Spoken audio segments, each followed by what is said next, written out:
Ok, ravi de vous retrouver encore une fois dans cette leçon de la communication hormonale. Nous avons déjà vu, chères apprenantes et chers apprenants, dans ce cadre du cours à distance, c'est-à-dire le soutien à distance, nous avons déjà vu la première séquence concernant toujours la première leçon qui est la glycémie. Et on a défini pendant cette séquence, on a donné la définition de la glycémie en tant que constante biologique, qui veut dire la concentration du glucose dans le sang, bien la teneur de glucose dans le sang, et l'unité c'est en grammes par litre. Nous avons fait un aperçu sur la communication intercellulaire, c'est-à-dire la communication interorgane de l'organisme, ce qui permet bien sûr d'assurer l'intégrité de l'organisme, mais aussi d'assurer l'équilibre interne, c'est-à-dire l'homéostasie. Et dans cette communication donc, interviennent deux voies. Nous avons la voie hormonale et la voie nerveuse. Donc nous avons la voie hormonale et la voie nerveuse. Quelles sont donc Et aussi, nous avons un troisième cas dans lequel on a l'intégration des deux voies, c'est-à-dire intégration de la voie hormonale avec la voie nerveuse. C'est-à-dire, il y a des phénomènes physiologiques qui font intervenir les deux voies, c'est-à-dire nerveuse et hormonale. Donc, on a défini la glycémie en tant que constante biologique qui veut dire la concentration ou bien la teneur du glucose dans le sang. Et on a posé la question, quels sont les organes qui interviennent dans la régulation glycémique? Et on a mis en évidence un premier organe qui est le foie, et on a mis en évidence que le foie, il intervient en cas d'excès pour le stockage, c'est-à-dire il va stocker le glucose, et en cas de besoin, il va libérer du glucose dans le sang. Donc un deuxième organe intervient dans la régulation glycémique, c'est le pancréas.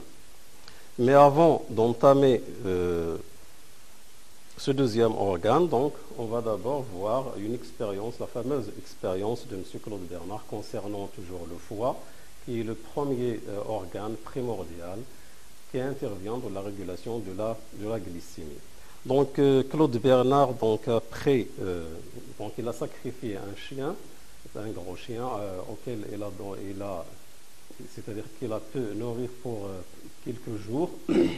Ensuite, il l'a sacrifié et il a isolé le foie, mais il a gardé avec le foie la veine porte hépatique et la veine sus hépatique.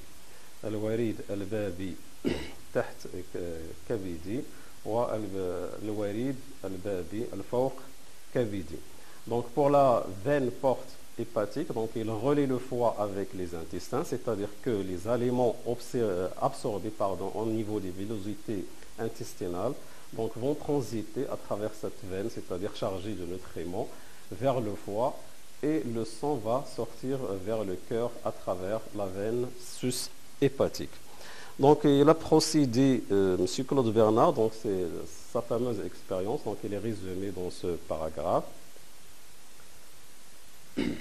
Donc dans cette expérience, il prouve que d'après Claude Bernard, donc je reviens dans ce document, c'est-à-dire il a procédé à un lavage de foie, c'est-à-dire qu'il a branché ici un tuyau avec de l'eau distillée. Donc l'eau distillée traverse le foie et il va sortir à travers la veine sus-hépatique. Donc au premier, c'est-à-dire au début de l'expérience, il a remarqué que l'eau qui en sort du foie, elle est un peu sucrée, mais avec le temps, c'est-à-dire pendant 40 minutes de lavage, donc il a remarqué que l'eau qui en sort, elle n'est plus sucrée, c'est-à-dire qu'on récupère seulement de l'eau distillée. Et il a laissé le foie dans les conditions ambiantes, les conditions de milieu, pendant 24 heures. Après, c'est-à-dire le lendemain, donc, il a procédé une deuxième fois au lavage du foie et il a remarqué que l'eau qui sort au début de l'expérience toujours contient une matière sucrée. évidemment, c'est le glucose. Donc, il peut conclure que le foie, à l'état frais, c'est-à-dire à l'état fonctionnel, c'est-à-dire lorsque le foie est en fonction physiologique, c'est-à-dire au sein de l'organisme, donc il stocke le glucose ou bien le sucre absorbé au niveau des intestins, il le stocke sous forme d'une substance qui n'est pas très soluble. Et donc, le foie, il va libérer le glucose, c'est-à-dire le glucose qui est soluble, en cas de besoin. Donc, il a remarqué qu'on a deux types de substances ici. On a le glucose qui est très soluble dans le sang. Donc, cette expérience prouve qu'on a deux substances. Donc, une substance sucrée très soluble dans l'eau est facilement lessivée, c'est le glucose. Et une autre substance peu soluble dans l'eau, celle-ci se transforme peu en peu en glucose. Et Claude Bernard l'appelait le glycogène. Donc le glycogène, c'est un sucre complexe, c'est-à-dire c'est un polymère de glucose. Il contient N-glucose et en cas d'excès de glucose dans le sang, donc le glucose sera polymérisé sous forme de glycogène. Et en cas de besoin, le glycogène donc sera hydrolysé et on aura la libération de glucose. Donc, ici, nous avons deux réactions qui se passent au niveau du foie. Donc, la première réaction, c'est dans le cas, c'est-à-dire après un repas riche en glucides, c'est-à-dire en sucre. Donc, on aura bien sûr la digestion des glucides qui vont se transformer en sucre simple, c'est-à-dire en glucose. Et donc, le glucose sera stocké au niveau du foie, c'est-à-dire lorsque le sang rentre dans le foie, donc il sera stocké sous forme de glycogène selon cette réaction. Donc, on aura N molécules de glucose, donc NC6H12O6, qui va être polymérisé sous forme d'une macromolécule qui s'appelle le glycogène, donc appelé comme l'appelait Claude Bernard. Donc, on aura ici C6H10O5 N fois. Si vous le remarquez, donc, on a absence d'un atome d'oxygène et absence de deux atomes d'hydrogène, c'est-à-dire H2O. Et donc, cette réaction se fait avec libération d'une molécule d'H2O et donc établissement d'une liaison chimique entre les deux molécules de glucose. C'est ce qu'on appelle la liaison glycosidique, c'est-à-dire rabita. Donc c'est une liaison covalente qui se passe entre deux molécules successives de glucose avec libération bien sûr de N molécules d'H2O. Dans le cas contraire, c'est-à-dire lorsque le sang contient une faible quantité d'oxygène, une faible quantité de glucose, donc on aura cette fois-ci l'hydrolyse de glycogène. Donc c'est une réaction qui va nécessiter bien sûr la présence de l'eau, donc le glycogène plus H2O, qui va se transformer en glucose.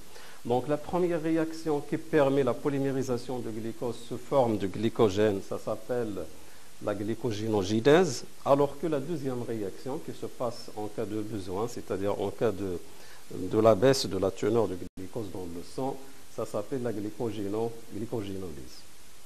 Donc ici nous avons les deux réactions. Donc ce sont deux réactions antagonistes. Donc le deuxième organe qui intervient dans la régulation de la glycémie, c'est le pancréas. Donc cette expérience va nous permettre de mettre en évidence le rôle de cet organe. Donc on poursuit l'évolution de la glycémie chez un chien sain avant et après ablation de pancréas. Donc la figure A ci-jointe représente les résultats obtenus. Donc on va décrire la variation de la glycémie dans un premier temps et on va conclure dans un deuxième temps sur le rôle de pancréas. Donc le graphe, la courbe, elle représente la variation de la glycémie en fonction de temps et on peut la diviser en deux domaines. Donc le premier domaine, c'est-à-dire avant l'ablation totale de pancréas, et le deuxième domaine, c'est après l'ablation de pancréas. Donc si vous le remarquez bien, ici nous avons la constance ou bien la stabilisation de la glycémie dans une valeur d'environ 1 g par litre avant l'ablation de pancréas, c'est-à-dire qu'elle est stable, car on avait dit que la glycémie est une constante biologique. Donc après l'ablation de pancréas, on remarque une augmentation progressive de la glycémie pour atteindre une valeur maximale d'environ 3 g par litre au bout de 10 heures. Donc le pancréas, ou bien on peut conclure que le foie n'est pas le seul organe qui intervient dans la régulation de la glycémie, mais il faut aussi avoir un pancréas qui est sain et sauf, c'est-à-dire qui est en fonction physiologique. Donc pour mettre en évidence ce rôle ou bien l'intervention de pancréas dans la régulation de la glycémie, donc on a procédé à l'ablation de pancréas chez un chien, on parle de pancréatectomésie, c'est-à-dire on a procédé à la pancréatectomésie chez un chien. Donc, et on a suivi l'évolution de la glycémie en fonction de temps. Donc ici on peut diviser la courbe en 3 domaines, c'est-à-dire avant le branchement de pancréas et après le branchement de pancréas, et aussi on débranche une deuxième fois le pancréas. Donc le pancréas débranché, ou bien il est fixé ou bien branché au niveau des veines et des artères au niveau du cou de chien, c'est-à-dire que la veine pancréatique elle est branchée au niveau de la veine jugulaire et l'artère pancréatique elle est branchée au niveau de l'artère carotidienne. Donc, si vous le remarquez bien dans le premier domaine, c'est-à-dire avant le branchement de pancréas, donc on note une élévation importante de la glycémie qui passe de 3 g à 4 g au bout de presque 2 heures ou bien 2 heures et demie. Et après le branchement de pancréas, on note une diminution progressive de la glycémie pour atteindre sa valeur normale qui est de l'ordre, bien qui oscille autour d'une valeur de référence qui est 1 g par litre.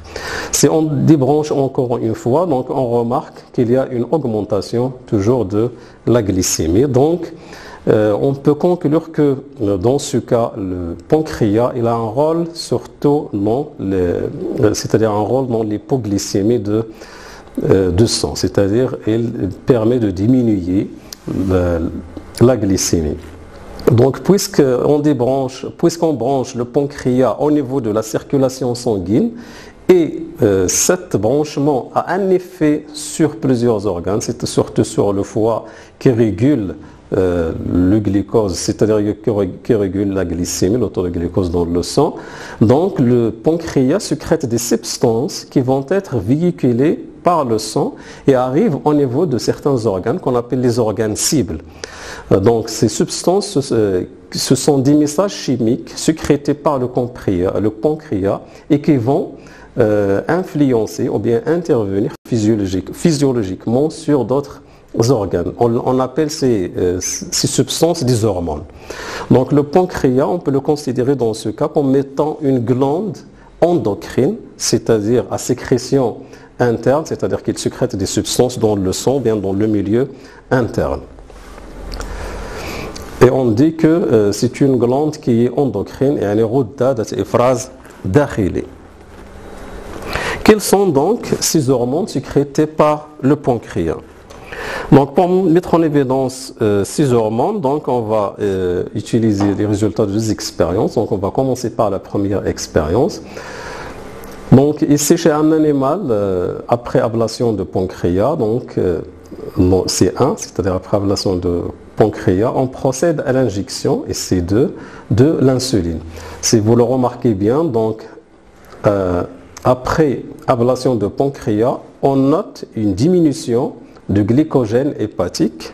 Et comme on a déjà vu, donc le glucose il est stocké au niveau du foie sous forme de glycogène. Donc l'ablation de pancréas entraîne une diminution de glycogène, c'est-à-dire que le glycogène maintenant il est hydrolysé en glucose. Suite à l'injection de l'insuline, on note toujours une augmentation de glycogène hépatique. Donc le glucose il est transformé dans ce cas en glycogène.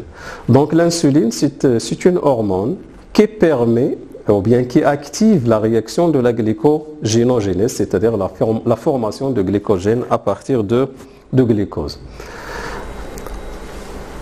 Ici, on va mettre en évidence le rôle d'une deuxième hormone sécrétée par le pancréas qui est le glycagon, et on va voir la variation en même temps du glycogène hépatique cette fois-ci et aussi de la glycémie, c'est-à-dire le taux de glucose dans le sang. Donc avant l'injection du glycagon, on remarque qu'on a la stabilisation des deux au niveau de la concentration, que ce soit du glycogène ici en bleu ou bien de la glycémie du glucose, ce qui est ici en noir. Donc on a stabilisation, c'est-à-dire que les concentrations oscillent aux alentours des valeurs normales. Donc après injection du glycagon, on note une diminution du glycogène hépatique et en parallèle, nous avons une augmentation de la glycémie. Donc, on peut conclure que le glycagon a un rôle qui est antagoniste au rôle de l'insuline, c'est-à-dire que le glycagon, il favorise ou bien il active la réaction de la glycogénolyse, c'est-à-dire l'hydrolyse de glycogène qui va se transformer en glucose et donc augmentation de la glycémie. Donc le glycagon, il active la réaction de la glycogénolyse. Cela va nous conduire à poser la question bien sûr sur la structure de ces hormones. Donc ces deux hormones, ils sont de nature peptidique, c'est-à-dire ils sont constitués d'une séquence ou bien de plusieurs séquences d'acides aminés. Donc pour l'insuline, on a deux séquences ou bien deux chaînes d'acides aminés. Toujours la chaîne, elle commence par une fonction amine et il se termine par une fonction acide, et ces deux chaînes ils sont relayés par des ponts disulfure, c'est-à-dire S2. Et il est constitué de 51 acides aminés. Alors que le glycagon, il est constitué d'une seule chaîne polypeptidique de 29 acides aminés. Maintenant, on va passer aux structures responsables de la sécrétion de ces deux hormones au niveau de pancréas. Donc cela va nous pousser à procéder à l'étude microscopique de pancréas. Mais avant de passer à cette étude microscopique, donc on va voir d'abord la situation de pancréas au niveau de tube digestif. Donc c'est une glande qui est branchée au niveau du duodénum, les ithna ashari, c'est-à-dire qui relaie l'estomac avec les intestins grêles. Et il se trouve au-dessus de deux foies. Et on a ici ce qu'on appelle le canal pancréatique qui est branché au niveau du duodénum. Donc l'étude microscopique de pancréas, elle montre deux tissus. Donc nous avons un tissu A et un tissu B. Donc le tissu A, il est constitué de cellules de grande taille. C'est ce qu'on appelle les acénés. Donc singulier c'est acénus, pluriel c'est acéné. Et nous avons des cellules de petite taille qui représentent ici le tissu B. Donc pour le tissu A, il intervient dans la fonction exocrine de pancréas, c'est-à-dire qu'il sécrète des enzymes qui interviennent dans la digestion, alors que le tissu B, il constitue ce qu'on appelle les îlots de l'ingérence, Juzairat l'ingérence. Donc ces îlots de l'ingérence, ils sont formés de cellules de petite taille. Et grâce à des techniques de la fluorescence, donc on a mis en évidence deux tissus différents au niveau des îlots de l'ingérence. On a les cellules qui sont colorées ici en vert et qui se trouvent au milieu des îlots, qu'on appelle les cellules bêta, et qui sont responsables de la sécrétion de l'insuline, et des cellules périphériques au niveau des îlots de l'ingérence et qui représentent uniquement 30% des cellules des îlots de l'ingérence et qui sécrètent le glycagon. Donc voilà, c'est la fin de cette séquence. Donc je récapitule. Donc durant cette séquence, nous avons vu deux organes importants qui interviennent dans la régulation de la glycémie, à savoir le foie qui a un rôle primordial, très primordial, car il intervient dans deux réactions. La première réaction, c'est la glycogénogenèse, c'est-à-dire le stockage du glucose sous forme du glycogène en cas d'excès dans le sang. Et en cas de déficit, c'est-à-dire de la baisse de la glycémie, la deuxième réaction, c'est la glycogénolyse, c'est-à-dire l'hydrolyse de glycogène pour se transformer en glucose et donc augmentation de taux de glucose dans le sang. Nous avons aussi mis en évidence le rôle d'un deuxième organe qui a un rôle primordial aussi dans la régulation glycémique, qui est le pancréas. Le pancréas est une glande car il sécrète des hormones, donc on va l'appeler une glande, et aussi il sécrète des enzymes. Et c'est une glande mixte car il est à la fois exocrine et endocrine. Pourquoi exocrine? Car il sécrète les enzymes digestives, c'est-à-dire le sucre pancréatique qui sera libéré dans le tube digestif. Et aussi, il libère des substances qui sont véhiculées par le sang pour intervenir au niveau des organes cibles tels que le foie, à savoir les hormones, c'est-à-dire les deux hormones, l'insuline et le glycagon. Nous avons vu aussi la structure de ces deux hormones. Ils sont de nature polypeptidique. Et c'est des chaînes, pour l'insuline, elles contiennent deux chaînes reliées par des ponts de disulfure qui contient 51 acides aminés, et le glycagon qui contient 29 acides aminés, c'est-à-dire une seule chaîne de 29 acides aminés. Nous avons vu aussi les structures responsables de la sécrétion de ces deux hormones, c'est-à-dire les cellules alpha qui représentent les cellules périphériques, environ 30% de cellules périphériques des îlots de Langerhans, et les cellules bêta qui sont les cellules centrales des îlots de Langerhans et que représentent 70% des cellules des îlots de Langerhans. Donc voilà pour cette séance et à la prochaine séquence, Inch'Allah. Je vous souhaite bonne chance et à la prochaine.